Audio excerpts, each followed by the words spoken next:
When designing or renovating a kitchen, it is easy to get caught up in the excitement of the aesthetics, choosing materials and appliances.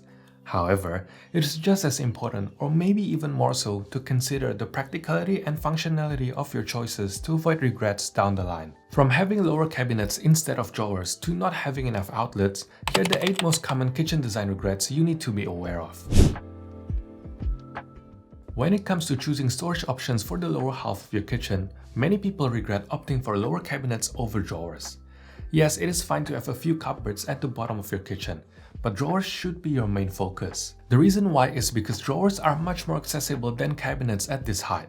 You can pull out your drawers and fully see the contents without having to crouch down and blindly fish around the back of a cabinet. The only exception here is under your kitchen sink, where a cupboard is by far a better choice. It is also a good idea to have a variety of drawer depths and definitely a few that are quite deep, as you need somewhere to store your pots, pans, and large bowls. Deep base drawers are really nice as they have the capacity to store a lot and you can still access things all the way at the back. Compare this to, say, a deep bottom cabinet where the back is a literal graveyard. This regret tends to happen because doors and shelves are significantly cheaper than drawers. But seriously, when it comes to having bottom drawers, they're well worth the investment. In many new builds, I also often see drawers inside cabinets which are completely impractical. This may make sense for a pantry, where most items are waist height, and they're often located at the end of the kitchen or in an entirely separate room. But for bottom kitchen drawers, it is just extremely annoying. Every time you want to access a drawer, you have to go to the extra effort of opening the cabinet doors first and then opening the drawers. And you can't just slightly open the door, it has to be completely open to access the drawers, and if it isn't, you'll hit the door and cause damage to it. When it comes to kitchen appliances, you have two options, either integrated ones or standalone ones. No issues really arise with integrated appliances, as everything is built to size and they're covered with a cabinet door or panel. They're always neat and flush in the kitchen. The regret is usually with standalone appliances, as unlike integrated appliances, people often do the cabinetry before having an appliance in mind. This can lead to fridges that excessively protrude out, cabinets that can't be opened when appliances are in use, and reduce circulation space. My advice is to always pick your appliances first and measure twice. You don't want appliances that don't fit, look ugly, and interrupt flow. It is also not a bad idea to regress your fridge so it doesn't stick out as far. If the outlet is right behind the fridge, take that into account as well when you're getting your depth measurements. The cable will stick out and the fridge will need a deeper opening than what you originally thought. Another idea is to get a counter depth fridge instead of a standard one, as they're not as deep. They're usually about 24 to 30 inches deep, so they line up nicely with the ends of your cabinets and take up less real estate in your kitchen. This one is a universal regret. Everyone who has renovated or designed a kitchen will tell you the same thing. Add more outlets. Even if you think you have planned enough of them, double that number. You may be hesitant to do this as outlets are not the best looking thing. But trust me, they look better than having a bunch of extension cords and power boards throughout your space. If you're really particular about looks, there are plenty of outlets that look good and blend in seamlessly with either your backsplash or countertop material. Some can even be installed flush with the surface. Or if you want an even more refined look, you may look into hiding the outlets. There are many options like under cabinet power strips, pop-out outlets, flush mount self-contained receptacles, or even charging station drawers. The first two are my favorites, with the under cabinets as one I'd recommend the most as there's less moving parts there. If you have the budget, you can also look into specialty finished faceplates which blends in seamlessly with the surrounding. And if you have an island, plan for outlets on the island.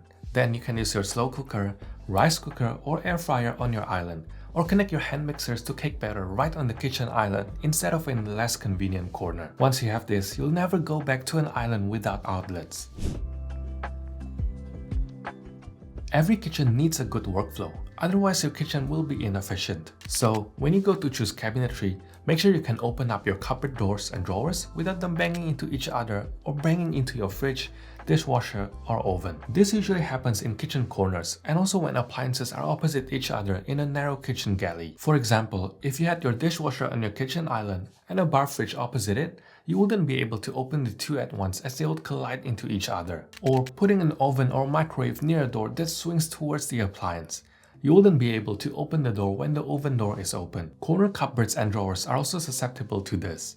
I've seen too many corner drawers really badly done where you can't open both of them at the same time. Another mistake is having drawers that are way too wide, like those trendy ones that are half the length of your countertops. You can't open them if someone else is working in the kitchen without asking them to move quite far away. The lesson here is that during your planning stage, you really need to carefully consider how your kitchen will be used and specifically how different things can have impact on traffic flow. Check out our kitchen planning handbook for an in-depth guide to planning and designing your kitchen. We cover everything from the process and renovation timelines, lighting placement, appliances, materials, as well as standard dimensions and measurements all around the kitchen. Kitchen flooring is one of the most heavily used and abused surfaces in your home, as it endures so much foot traffic, which is why you want to invest in quality flooring. A lot of people regret choosing dark wood floors, as while they look beautiful at first, they're a nightmare to keep clean. They show every speck of dust and crumb you drop on the floor. It is better to go for a mid-tone timber instead. It is much more forgiving. Also, choosing softwood floors is another common regret as they're easily scratched and dented.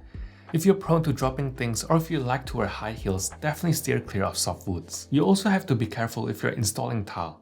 Many types of tiles are porous, and while they may look pretty when new, they'll stain easily unless you're very diligent about cleaning. Same goes with light tone tiles. They show dirt and you'll have to be constantly cleaning to keep them looking new. When I say inadequate lighting, I don't just mean the quantity of lighting. Obviously, you don't want an unevenly and dimly lit kitchen, and if this is the case, definitely go in and add in more light source. But the type of lights and also the placement of them is just as important. Many people regret their overhead lighting placement when they realize it casts massive shadows on their work surfaces. This happens because people often default to placing lights above the walkways, which makes perfect sense until you realize that when working in the kitchen, you yourself will be covering that light source. Light placement is often overlooked, especially by first-time renovators. To avoid this, ensure that your downlights, especially the ones that light up your workspace, are positioned in front of you rather than behind you. You can also opt for wall sconces or pendants instead of downlights as your main task lighting, which can be both functional and aesthetically pleasing. If possible, I also like to make sure that all of the lights are dimmable, so you're not getting blasted by super bright light. This advice applies to every room in your home, not just your kitchen. You may even consider installing your pendants, downlights, and sconces on different circuits so you have even more control over your lighting levels. If your kitchen is a done deal, you can also look into smart bulbs. I did this in my own kitchen so I can dim and change the temperature of the lighting without additional wiring. Another regret people have is prioritizing the aesthetics of their lighting over its functionality.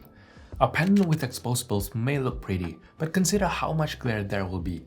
It is great as accent lighting, but not when it is your main source of light. Under cabinet lighting is super functional, especially over your working areas, as cabinets tend to block overhead lights. If you're working with a custom cabinet maker, ask for them to make the bottom of your cabinetry flush with the under-counter lighting for optimal effectiveness.